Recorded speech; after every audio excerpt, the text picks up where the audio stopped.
अस्सलाम वालेकुम नाज़रीन, माया अहमद मेज़बान तानिया खान प्रोग्राम चुना लो safe and healthy food. Safe and healthy food जो मतलब त तव्हां सम्झी विया हूंदो। खाधे पीते जी ॻाल्हि थींदी त सम्झो तव्हां जी असांजे सिहत जी ॻाल्हि थींदी ऐं सिहत जी ॻाल्हि सिर्फ़ु ॿुधणी न आहे, अमल भी करणो आहे। सेफ एंड हेल्दी फूड अव्हां जे दिलनि जे वेझो, अव्हां जे दिलनि जे क़रीब ही प्रोग्राम यकीनन अव्हां खे तमामु घणो पसंदि ईंदो हूंदो ऐं जंहिंजो फीडबैक तमामु सुठो हिन वक़्त ताईं असां ताईं पुॼी रहियो आहे। हिन प्रोग्राम में असीं सिर्फ़ु अव्हां खे खाधे पीते जे हवाले से ही न ॿुधाईंदा आहियूं, पर खाधे पीते खे सेफ कीअं रखिबो आहे, हाइजीनिक फूड थियण खां पहिरीं हुनखे सेफ कीअं कबो आहे, इहो बि सेखारींदा आहियूं ऐं चवां त सर्व करण जो तरीक़ो बि असीं ॿुधाईंदा आहियूं। ऐं उहे अॼु जेके हिन वक़्तु प्रोग्राम खे ॾिसनि थियूं फूड जे हवाले सां, जेकॾहिं को बि कारोबार करणु चाहिनि थियूं त उन्हनि जे लाइ हीउ प्रोग्राम ॾिसणु तमामु घणो ज़रूरी आहे। ऐं नाज़रीन, अव्हां सभिनीनि खे ॿुधाईंदी हलां त हीउ प्रोग्राम अव्हां ताईं पहुचाइण जे लाइ असां सां तावन कयो आहे डालडा कुकिंग ऑयल वारनि। डालडा कुकिंग ऑयल वारनि जो चवणु आहे त जहाँ मामता वहाँ डालडा, ना बदला ज़माना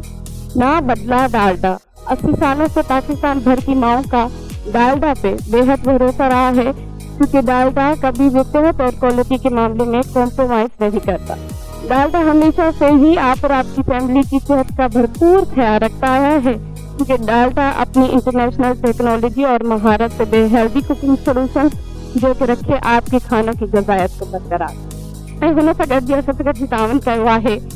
सनबीस फोर्टिफाइड आटा। सनबीस फोर्टिफाइड आटा की मसनूआत की रेंज में आयरन, जिंक, फॉलिक एसिड और विटामिन B12 की खूबियों से भरा हुआ है। ग़िज़ाई अज्जा आपके जिस्म और अंदरूनी निज़ाम को सही तरीके से काम करने के लिए तवानाई फराहम करते हैं। सनबीस की मसनूआत आपके इस्तेमाल के लिए सेहतमंद, महफूज, मुस्तकिल और हिफ्ज़ान सेहत से मुतालिक है। ये आपकी रोटियां और पराठे बनाने में मदद करता है, जो कि मज़ेदार, ग़िज़ाई से भरपूर और 6 घंटे तक ताज़ा रहें। ऐं नेशनल फूड वारनि बि असां सां गॾु तावन कयो आहे। नेशनल फूड जा मुख़्तलिफ़ मिसाला हूंदा आहिनि ऐं जेकॾहिं तव्हां चाहियो था त तव्हांजो खाधो मज़ेदार ऐं ज़ाइक़ेदार थिए त पोइ नेशनल फूड जा मसाला ज़रूरु इस्तेमालु कंदा कयो, जंहिंमें बिरयानी मसालो आहे, कोरमे मसालो आहे,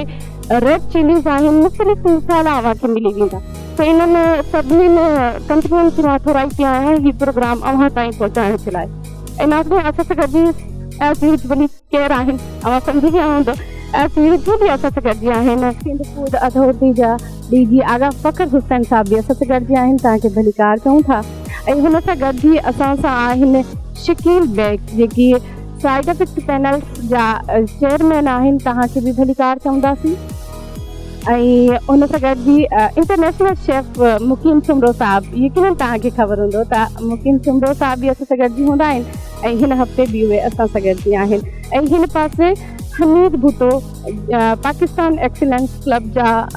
पाण चेयरमैन आहिनि, तव्हांखे बि भलीकार चऊं था। ऐं डॉक्टर सागर शेख असां सां गॾु आहिनि, जेकी हमदर्द यूनिवर्सिटी जा ऐं चवां त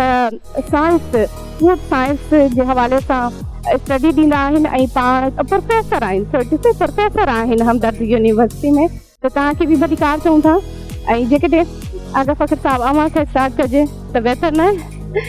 सिंध फूड अथॉरिटी जी ॻाल्हि कजे त ॿीहर हिकु दफ़ा मां साॻियो सवाल पुछणु चाहींदमि त हिन वक़्तु सिंध फूड अथॉरिटी कहिड़ी ख़िदमतूं अंजाम ॾेई रही आहे। मां चाहींदी आहियां त स्टार्ट में इहा ॻाल्हि माण्हुनि खे ख़बर पए त सिंध फूड अथॉरिटी कमु कहिड़ो थी करे, क्योंकि बाज़ोकात माण्हुनि खे इहा ॻाल्हि ख़बर ई न आहे त असांजे खाधे पीते ते एतिरी तवजह ॾिनी थी वञे। सिंध फूड अथॉरिटी जे क़याम जो जेको मक़सदु हुयो उहो इहो ई आहे त सिंध जी आवाम जे लाइ सेफ, हेल्दी, हाइजीनिक ऐं हाणे असां न्यूट्रिशन फूड ते बि कमु था कयूं, त न्यूट्रिशियस फूड असां प्रोवाइड करे ॾियूं सिंध जी आवाम खे। हाणे उन जा जेकी बुनियादी जेको हिन वक़्तु असां जे स्टेज में कमु पिया कयूं उहा आहे अवेयरनेस जी। त जेकी फूड अथॉरिटी आहे उन जो तमामु घणो दायरा इख्तियार आहे। असां दुनिया में जेके बि फूड अथॉरिटीज़ कमु पियूं करनि उन्हनि सां लह विचण में हूंदा आहियूं, उन्हनि जी जेकी बेस्ट प्रैक्टिसिस असां एडॉप्ट कंदा आहियूं। पर हिन वक़्तु जेको असां पंहिंजो जेको असांजो एनवायरमेंट आहे या जेको असां फील था कयूं त असांजी वधि में वधि जेकी ज़रूरत आहे उहा अवेयरनेस जी ज़रूरत आहे। त फूड सेफ्टी हाइजीन जी जेकी अवेयरनेस आहे उहा ॾाढी ज़रूरत आहे। उहो इन करे जो जेके असांजा ट्रेडिशनल तरीक़ा हुया हैंडल करण जा फूड खे, उहे हज़ारे सालनि खां हलंदा पिया अचनि ऐं सुठे तरीक़े सां पिया अचनि। और असांजा कुझु रिलीजियस तरीक़ा आहिनि, कुझु असांजा कल्चरल तरीक़ा आहिनि शयुनि खे संभालण जे लाइ, फूड जे लाइ। पर हाणे ईअं थियो आहे त उहे असां उन्हनि खां परे थी विया आहियूं तमामु घणो, उन्हनि ट्रेडिशन्स खां। वरी न रुॻो उन्हनि खां परे थी विया आहियूं, पर जेको साइंटिफिक मेथड्स आहिनि उन्हनि खे बि प्रॉपरली असां एडॉप्ट न कयो आहे। त असां हिकिड़ी अहिड़ी स्टेज ते अची विया आहियूं जेके असां इन बिटवीन आहियूं। इन जे करे असांजो मेजॉरिटी ऑफ द जेके फूड बिज़नेसिस आहिनि जेके डील था करनि, उन्हनि में बि अवेयरनेस जी कमी आहे, अवाम में बि अवेयरनेस जी कमी आहे। त पंहिंजा जेके किचन आहे, जीअं पुराणो सिंधी में चवंदा त जंहिंजी चुल्ह साफ़, चुल्ह मीन्स किचन, उनजी दिलि साफ़ आहे, ठीकु आहे। त हाणे उहो जेको तव्हांखे पंहिंजी चुल्ह साफ़ रखणी आहे या पंहिंजी जेको किचन साफ़ रखिणो आहे, उहो इंतिहाई ज़रूरी आहे। उन जे लाइ जेके बुनियादी असूल आहिनि, जेके असांजी अवेयरनेस आहे, जेके 4 असां बुनियादी असूल ॿुधाईंदा आहियूं माण्हुनि खे, जेके अवेयरनेस कैंपेन में असां ॿुधायूं त तव्हां पहिरियों जिथे कुकिंग कयो था न, चाहे पंहिंजे घर में कयो या कंहिं एरिया में, इंडस्ट्रियल एरिया में कयो या कंहिं होटल में कुकिंग थी थिए, उहो बिल्कुलु साफ़ सुथरो हुजणु खपे, नीट एंड क्लीन हुजणु खपे। उहो जेको फूड आहे जेको तव्हां कयो था उन में बि वेरिएशन्स आहिनि। मसलन तव्हां छुरी जेकी आहे, जेकी इस्तेमालु कयो था, उन में बि वेरिएस हुजणु खपनि। त भाॼी जे लाइ अलॻि हुजणु खपे, फ्रूट जे लाइ अलॻि हुजणु खपे, ऐं गोश्त जे लाइ अलॻि हुजणु खपे। त अहिड़े क़िस्म जो असां अवेयरनेस वेंदे फ्रिज में सामान कीअं रखिजे, जो फ्रिज में रखणु जेको आख़िरी असांजो जेको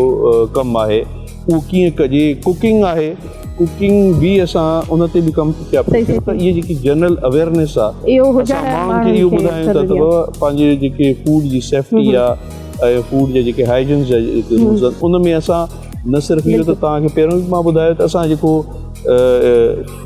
जेके फूड हैंडलर्स आहिनि, फूड हैंडलर्स माना जेके हींअर कुकिंग करनि पिया या जेके पचाइनि पिया, इन्हनि सभिनि सां असां हिननि जी ट्रेनिंग पिया करायूं। ट्रेनिंग स्कूल आहे, 5-7 हज़ार हिन सिर्फ़ु 6-8 महीननि में फूड हैंडलर्स खे ट्रेन कयो आहे कराचीअ खे। नेक्स्ट जेको आहे न असांजो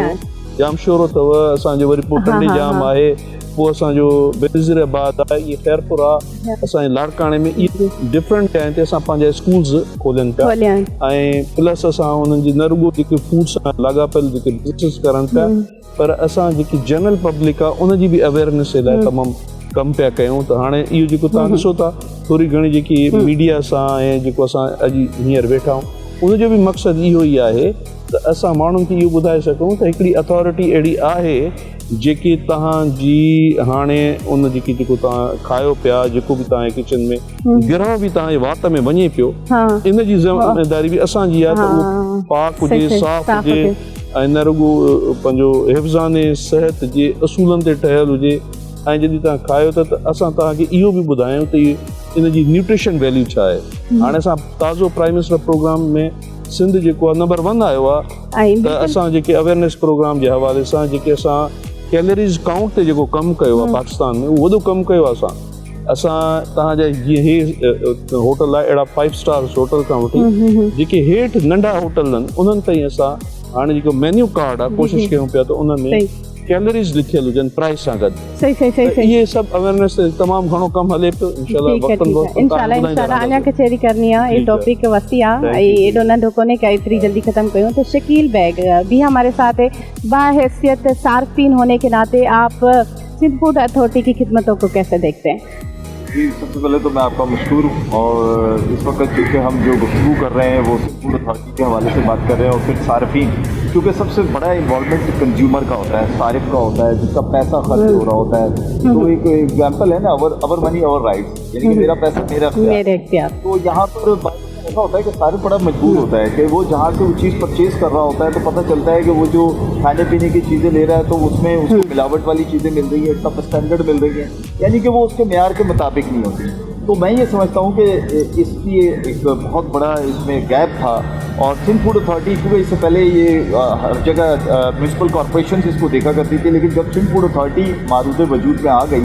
तो उसके बाद हमें सबसे बड़ा बेनिफिट कंज्यूमर को जो हुआ वो ये हुआ कि जो चीज़ें कंट्रोल नहीं थी वो कंट्रोल्ड होना शुरू हुई। लेकिन बीच में थोड़ा सा कुछ मामला ऐसे हुए कि मैं ये समझता हूँ कि लोगों को अवेयरनेस नहीं हो रही थी, आगाही नहीं फराहम की जा रही थी। देखिए बात इतनी थी कि डंडा चलाने से काम नहीं चलता, अवेयरनेस जो है वो एक बहुत बड़ा टूल है। पूरी दुनिया में सबसे बड़ा जो काम किया जाता है वो कंज्यूमर अवेयरनेस पे किया जाता है और सिंध फूड अथॉरिटी मैक्सिमम जो काम कर रही है वो अवेयरनेस पे काम कर। और इसीलिए मैं बड़ा प्राउडली ये बताता हूँ कि मैं सिंध फूड अथॉरिटी के साइंटिफिक पैनल का मेंबर हूँ। इसलिए बताता हूँ कि मुझे इस बात की खुशी होती है कि चाहे स्कूल का बच्चा हो, कॉलेज का हो, यूनिवर्सिटी का हो, लेकिन हर जगह अगर आपको एक अवेयरनेस कैंपेन मिल रही हो, वहाँ पर आपको शेफ जाकर बता रहे हो या वहाँ पर आपको कोई डीजी साहब खुद खड़े हो जाते हैं,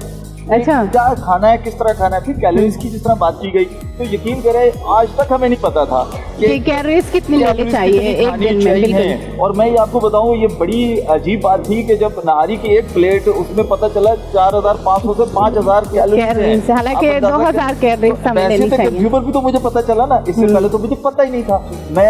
मुझे लूटा जा रहा था पैसे के तौर पे नहीं, मेरी सेहत से भी लूटा जा रहा था, मेरी सेहत के साथ भी मुश्किलात पैदा की जा रही थी। और इसी वजह से इस तरह की चीज़ें खाने से कंज्यूमर जो था वो बजाय सेहत अच्छी करने के वो हॉस्पिटल की तरफ जा रहा था, क्योंकि किडनीज के इश्यूज, कैंसर के इश्यूज ये बेसिकली अनहाइजेनिक फूड की वजह से भी होते हैं। प्लस ऐसा फूड के जो मैं समझता हूँ कंज्यूमर तक नहीं पहुँचना चाहिए वो जब पहुँच रहा होता है और उसको ब्रेक लगाना, उसको कंज्यूमर तक ना पहुँचने के लिए वो सिर्फ एक ही बैरियर है, वो है बैरियर सिंध फूड अथॉरिटी। और मैं समझता हूँ कि जब से आगा फ़खर हुसैन साहब ने वैसे तो डायरेक्टर जनरल इस पे आकर काम शुरू किया और यकीन करें कि हैरानगी होती है कि हम भी शायद रात को घर पे चले जाते हैं, एक टाइम होता है। मैं एक मरतबा लेट नाइट हम पहुंचे तो बेस्ट परफॉर्मेंस का अवार्ड इसीलिए नहीं मिला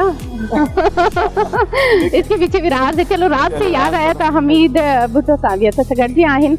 त तव्हां ॿुधायो सिंध फूड अथॉरिटी जी ख़िदमतुनि खे तव्हां कीअं त ॾिसो, जीअं त तव्हां डीजी साहब खे अवार्ड सां नवाज़ियो आहे त मतिलबु एतिरो बहितर कमु थी रहियो आहे। माण्हुनि में शऊर पैदा करण जी कोशिश कई आहे। शऊर उहो त सिंध में अंदरि मुख़्तलिफ़ ज़िलनि में माण्हू मच्छर खोड़ सारियूं अहिड़ियूं शयूं जेके जानवरनि जूं खलूं ऐं जानवरनि जो गोश्त जो हॾा पचाए घी आयल ठाहे माण्हुनि खे जिते खाराए वञे पियो, उते सभ खां पहिरां उन्हनि नकुली खाइण पीअण जी शयुनि वारी फैक्ट्रियुनि ते सिंध फूड अथॉरिटी इंतज़ामिया सां गॾु आगा फ़खर जी सरबराही में छापा हणी उन्हनि खे बंदि करणु शुरू कयो आहे। त माज़ीअ में त मुख़्तलिफ़ ड्रामेबाज़ तौरु मुख़्तलिफ़ माण्हू अची टीवी प्रोग्राम करे नाटक पेश कंदा, वरी उनखां पैसा ॾेई करे धंधो भरींदा। उन धंधोड़ी दुकाननि खे बंदि करण जे लाइ सिंध फूड अथॉरिटी प्रैक्टिकल उन्हनि नकुली खाइण पीअण जी जेके शयूं असांखे सिंध में मिलियूं पए उहे दुकानूं हाणे बंदि थियणु शुरू थी वयूं। ऐं जॾहिं दुकानूं बंदि थियूं नकुली शयुनि जूं, अञा खोड़ सारी दुकानूं हूंदियूं बि सही कुझु, पर उनजे ख़िलाफ़ु फूड अथॉरिटी कोशिशूं वठे पई ऐं जिते जिते निशानदेही उन्हनि जी थिए पई फूड अथॉरिटी उन लाइ पंहिंजो किरदारु उन सॼी टीम ऐं हिन जेका आगा फ़खर पाण जिते बि रहियो आहे हिकिड़ो उनजो पॉज़िटिव कमु रहियो आहे। असांजो कमु पाकिस्तान एक्सप्रेस क्लब जो इहो ई आहे कि जेको माण्हू चङो कमु करे उनजी वाखाण कयूं, जेको कमु एक्सीलेंस माण्हू असांजे इदारे में या असांजा ऑफिसर जेके आहिनि असां हमेशह पहिरियों ॾींदा आहियूं, तनक़ीद कंदा आहियूं, चोर करप्ट बेईमान ॿ नंबर ही ऑफिसर बि ख़राबु, पर जिते को चङो पॉज़िटिव माण्हू ऑफिसर आहे, को माण्हू आहे, को इदारो आहे, उनजी वाखाण बि करणु खपे। एक्सीलेंस उन वाखाण ई करे पियो, उन वाखाण तौरु असां जॾहिं अवार्ड ॾियणु वञूं था त ॿिया खोड़ सारा हिते अवार्ड खपाया वञनि था। उहे कॾहिं तव्हांजी कंज़्यूमर जे नाले ते, कॾहिं दुकान साबुण शैम्पू अलॻि ते परचून ऐं ॾही ऐं उन ते छाते छाते बाक़ी सिटियुनि ते बि अवार्ड खपाया वञनि था पिया। माण्हू ॾियण वारा बि शकी, वठण वारा बि शकी। उन सूरत हाल में Pakistan express club, Pakistan express award जूं कमिटियूं मुख़्तलिफ़ इदारा, कुझु 7 इदारा, सभई इदारा उनखे सर्च कनि था, कुझु रैंक थिए थी, चालीह बोर्ड आहे, उहे उन ऑफिसर खे इदारे खे अवार्ड ॾियूं था। ऐं मुकमल छानबीन खां पोइ सिंध फूड अथॉरिटी खे पहिरियों दफ़ो आगा फ़खर जो अवार्ड उनजो हिकिड़ो पॉज़िटिव कमु हो, उन ॾेखारियो, साबित कयो त हिते 2 नंबरी खाइण पीअण जी सभिनी शयुनि ते बंदिश लॻंदी। ऐं जेसिताईं सम्झां थो आगा फ़खर ऐं टीम रही ऐं सिंध फूड अथॉरिटी इन तरीक़े सां कमु कंदो रहियो त सिंध जे अंदरि जेके माफ़ियात आहिनि नकुली शयूं खपाइण जूं, उन में ॿारनि जे खट मिठे खां वेंदे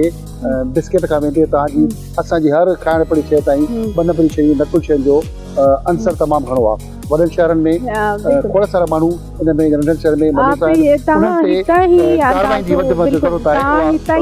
जेको बि ऐं चओ त फ्रूट जो जूस हूंदो आहे त हुन में उहो इंग्रेडिएंट मौजूदु हूंदो आहे पर पाकिस्तान में इहा सिस्टम न आहे असल में पाकिस्तान जे अंदरि जीअं ॻाल्हि कई आगा साहब जा शकील बेग त असां वटि खाद खुराक जी शयुनि में असां मिलावट सां गॾोगॾु जेके उन में छा हुजणु खपे छा न हुजणु खपे उहो लिखूं कोन था हिते सख़्ती जी ज़रूरत आहे असां वटि घणो तोड़ो जेके नंढा वॾा कारोबार जेके माण्हू खोली वेठा आहिनि उन्हनि में बदनती जो अंसर बि घणो आहे हर माण्हू चए थो मां तकिड़ो अमीर थियां उन तकिड़े अमीर थियण जे चकर में माण्हू मिलावट कनि था असां वटि वॾियूं दाढ़ियूं रखी या मज़हब जे नाले ते या वॾा पेट खोले या इबादतुनि जे नाले ते बि माण्हू ॾिसंदासीं त उन्हनि जे कारखाननि ते जहिड़ी तरीक़े सां आगा फ़क़ुर ताज़ो छापा ॾिया त उहे बि माण्हू पधरा थी पवनि था माण्हू कॾहिं मज़हब जी आड़ खे कॾहिं फ़िरके जी आड़ खे कॾहिं लसानत जी आड़ में मुख़्तलिफ़ धंधोड़ी बणिजनि था उन्हनि जे लाइ सिंध फूड अथॉरिटी हींअर सम्झां थो जहिड़े ते ॾंडो खणी उन्हनि खे सिधो करण जी कोशिशि कई आहे अहिड़नि इदारनि जी सख़्ती बहितर आहे उते माफ़िया खोड़ वकील जाली खोड़ नकली तार यूट्यूबर खणी पूरी आगाह फ़क़ुर जे ख़िलाफ़ु आवेल आहे पूरी एजेंडाऊं बि कंदा था छाकाणि त उन्हनि जा दुकानूं ऐं धंधा वरी जॾहिं इदारा बंदि कंदा उते बंदि वरी जागियूं वञनि उनजे ख़िलाफ़ु ख़बरूं हलाईंदा उनजे लाइ ड्रामेबाजियूं कंदा वरी कुड़ियूं अदलिया जी बीठा बीठा ड्रामा कंदा उन्हनि जे ख़िलाफ़ बि जवाबु ॾियण बजाए जहिड़े तरीक़े सां इदारा कमु कनि था त इन्हनि इदारनि ते असांखे फ़ख़ुरु करणु खपे उन्हनि जी इज़त लाइ वक़ार लाइ जेको कुझु करणु खपे पॉज़िटिव कमु करणु खपे जिते बि को चङो कमु एक्सीलेंस नज़र अचे त हर माण्हू खे घुरिजे त उनजी वाखाण करे जिते बुराई जो उनजी बुराई खे बुरो बि चवणु खपे चवणु घुरिजे ॾाढी बहितरीन ॻाल्हि कई की सही खे सही ऐं ग़लति खे ग़लति ज़रूरु चइबो आहे असां सां गॾु जी हमदर्द यूनिवर्सिटी जा प्रोफेसर बि आहिनि ऐं उहे फूड साइंस जी एजुकेशन ॾेई रहिया आहिनि ऐं सिंध फूड अथॉरिटी में उन्हनि खां पुछंदासीं त सिंध फूड अथॉरिटी सां मिली करे उहे कहिड़ी ख़िदमतूं अंजाम ॾियनि था जी त सर आप बताएं सभ खां पहिरीं त मां पंहिंजो तारीफ़ कयां मुंहिंजो नालो डॉक्टर सग़ीर शेख आहे ऐं मूं पंहिंजी इब्तिदाई जेके सर्विसिस जेके टंडेजाम सिंध एग्रीकल्चर यूनिवर्सिटी टंडोजाम में being right from lecturer to professor food science and technology department then it was upgraded as Institute of Food Science and Technology position was also upgraded they were director Institute of Food Science and Technology and then Dean Faculty of Crop Production 2002 खां वठी 2020 ताईं मां food science सां मुंसलिक रहे हिते नई department ते असां ठाही हुई पाकिस्तान में टियों दफ़ो टी डिपार्टमेंट हुई जेका एस्टेब्लिश थी टंडेजाम में त तक़रीबन मुंहिंजा 19 साल मुंहिंजा फूड साइंस डिपार्टमेंट में हुते गुज़रिया आफ्टर माई रिटायरमेंट इन 2020 हुन खां पोइ मूं लास्ट ईयर मूं हमदर्द खे जॉइन कयो आहे एज अ प्रोफेसर ऐं head of department of applied science जिते 3 प्रोग्राम असांजा हलनि पिया मुंहिंजे अंडर में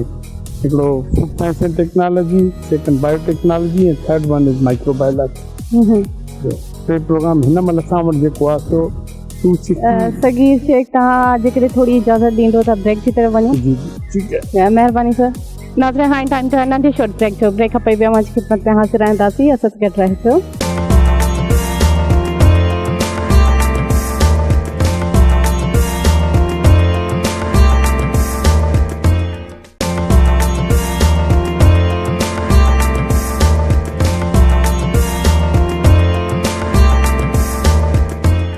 वेलकम बैक नाज़रीन वेलकम बैक हिकु दर ॿीहर तव्हां सभिनी खे भली कार चवंदासीं safe and healthy food programme में हिन वक़्तु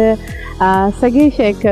जवाबु ॾेई रहिया हुया मां चाहियां थी त उहे पंहिंजी ॻाल्हि खे कंटिन्यू कनि पोइ अॻिते वधाईंदासीं प्रोग्राम खे मैडम हुन खां पोइ जेको आहे सो जॾहिं हमदर्द में आयासीं साईं जिन सां MOU साइन कयोसीं ऐं जॾहिं कमु कयूं था साईं वारनि सां जेको आहे सो कोशिशि थी वई आहे त शायदि मां पाण खे ख़ुशि न थी सम्झंदुमि जॾहिं सी फूड अथॉरिटी एस्टेब्लिश थी फर्स्ट सिलेक्शन ऑफ 100 इंस्पेक्टर जेको आहे so I was member of that team मूं अबरार शेख साहब ऐं डॉक्टर हुफरान असां 3 मेंबर हुयासीं जिन जी तरफ़ सां इहो सिलेक्शन थी ऐं साइंटिफिक एडवाइजरी पैनल जो मेंबर बि जेको आहे सो उन खां पोइ कंटिन्यूसली जेको आहे सो असांजो राब्तो रहियो जेसिताईं MJ लगाजी साहब हुयो उन मतिलबु तालीम ॾाढी हुई पर डॉक्टर साईं DG साहब जे अचण खां पोइ त माशाल्लाह जेको आहे सो दिन दुगनी रात दुगनी वाले हिसाब किताब में तमामु घणी तरक़ी कई आहे। ऐं जेकी तव्हांजा फूड साइंस जा स्टूडेंट आहिनि उन्हनि खे जॉब्स जे हवाले सां कुझु सिंध फूड अथॉरिटी कुझु करे थी? मतिलबु कंडे जाम जो जेसिताईं तालुक हुयो त उते इहो इशू तमामु घणा हुया। असांजा ॻोठाणा आहिनि जेको आहे सो कराची खां अचण खां ॾाढो घबराइनि पिया। सही। ऐं उन महिल वेल एस्टेब्लिश एतिरो कोन हो Sindh food authority first time जेके थिया उन में असां तक़रीबन 40 जे क़रीब जेके स्टूडेंट निजाम जा अची विया जेके सिलेक्ट थी विया उन में। पर हींअर जेको आहे सो आगा साहब जे हितां आगा साहब सभु आगा साहब जेको विजिट कयो अटल निजाम खे त माशाल्लाह काफ़ी सारनि खे जॉब मिली वई आहे। हाणे उन्हनि में अवेयरनेस थी वई आहे ऐं उहो अचण लाइ तयारु आहे ऐं हुन जो इंट्रस्ट बि आहे फूड साइंस में। कराची जा जेसिताईं स्टूडेंट्स असांजा आहिनि उन्हनि में जोश जज़्बो इलाही आहे जेको आहे। सही सही। ऐं उहे त पंहिंजो महिनत बि कनि पिया। ऐं मूं फर्स्ट टाइम सरवारनि ॾे कल्ह 5 स्टूडेंट पंहिंजा मोकिलिया फॉर इंटर्नशिप। त सर खे इंटरव्यू कयो, अॼु आया हुया तो इंटरव्यू कंदो ऐं होपफुली जेको आहे न सही 5 स्टूडेंट पोइ तव्हां ॿुधायो कीअं इन्हनि खे कराची जे अलावा उहो कंडे जाम ते असां तमामु घणो कंसंट्रेट कयूं। उन्हनि खे असां 2-3 बैचिस जेके आहिनि उन्हनि खे असां इंटर्नशिप ट्रेनिंग बि ॾिनी आहे। कुझु उन्हनि जा जेके ग्रेजुएट्स आहिनि पाण वटि रखिया आहिनि, PhD होल्डर बि रखियो आहे पाण वटि जेको आहे। प्लस असां कोशिशि इहा कयूं पिया त उहे कंहिं तरीक़े सां हिते अचनि एडजस्ट थियनि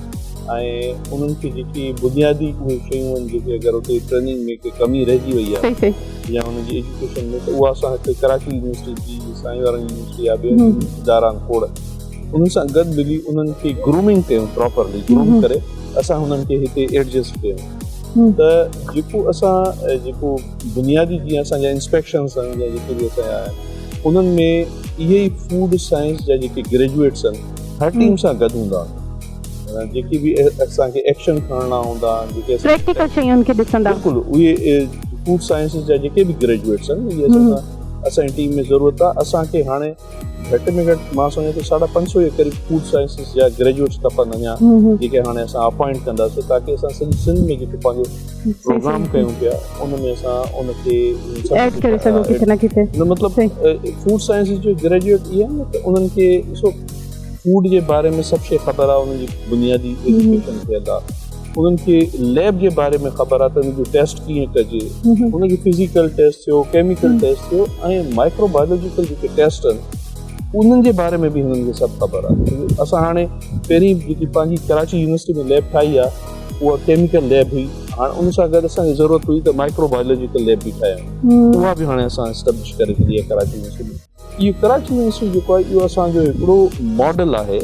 इहो असां रेप्लिकेट कंदासीं तमामु यूनिवर्सिटीज़ में, स्पेशली जामशोरे में हाणे कमु शुरू करे छॾियो आहे असां, जामशोरे में बि असांजो कमु थी वियो आहे, हाणे कंडी जाम में बि असां विया आहियूं। इंटीग्रेशन जे पासे बि तव्हां हा ॾिसो असांखे सॼी सिंध खे कवर करिणो आहे ऐं स्पेशली जेको तव्हांजो कराची में असां चऊं था त जेकी पोज़ीशन आहे त हिते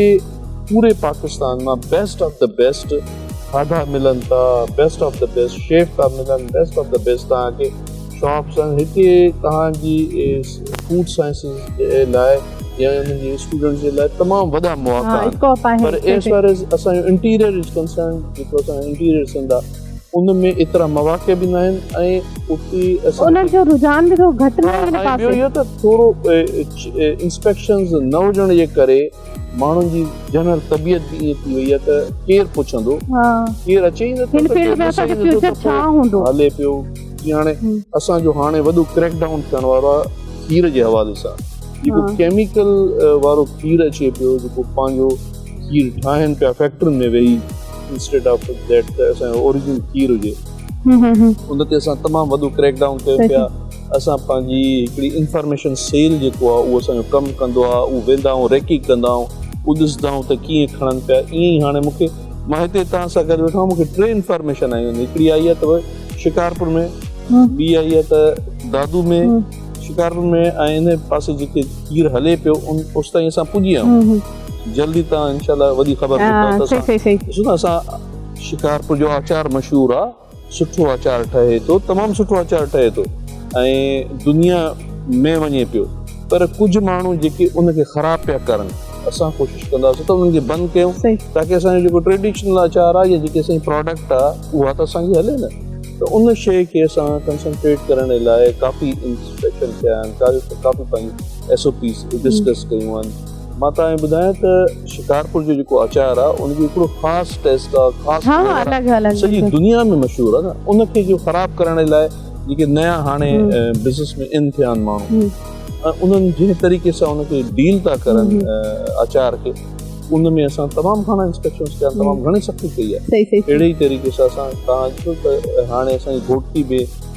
असां उहे जेके ऑयल जूं फैक्ट्रियूं बंदि कयूंसीं जेके ऑयल पियूं ठाहिनि या खीर जूं जेके फैक्ट्रियूं उहे ताज़ियूं हाणे बंदि कयूं सखर में असां हाणे पंहिंजो कमु शुरू करे ॾिनो आहे असांजी सखर में ऑफिस न हुई असां हाणे सखर में पंहिंजी ऑफिस एस्टेब्लिश कई आहे हाणे उते बि असां पंहिंजो कमु शुरू पिया कयूं त तक़रीबन 100 खनि इंस्पेक्शन्स असां कराची में पिया कयूं ऐं 100 खनि असांजी इंस्पेक्शन जो जेको रेट आहे उहो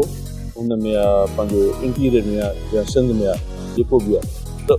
इहो 200 इंस्पेक्शन्स असांजा रोज़ थियनि पिया उन इंस्पेक्शन में कुझु शयूं आहिस्ते आहिस्ते करे साम्हूं अचनि थियूं जेके असां बाक़ाइदा टाइम पिया ॾियूं बैन पिया हणूं प्रोडक्शन सील पिया कयूं हाणे मां हिकिड़ी डेट फिक्स करे छॾी आहे असां तक़रीबन पंहिंजे हुन में उहो डिसीजन इहो वरितो आहे त हिन 15 फेब्रुअरी खां पोइ असां रिगोरस कैंपेन स्टार्ट कंदासीं माना पोइ हींअर बि असां तव्हांजे तवसु सां बि मां सभिनि खे इहो चई छॾियां त 15 फेब्रुअरी खां पोइ असां हिकिड़ी तमामु वॾी कैंपेन स्टार्ट था कयूं उन में असां न सिर्फ़ु जेके सम्झ में नथो अचे त फूड कीअं हैंडल कजे या जेके असांजी ॻाल्हि खे नथा सम्झनि उन्हनि खे असां कोर्ट में खणी वेंदासीं असां उन्हनि जे केस सख्ती कंदो सही बिज़नेसिस जेके आहिनि उहे बंदि कराईंदासीं असां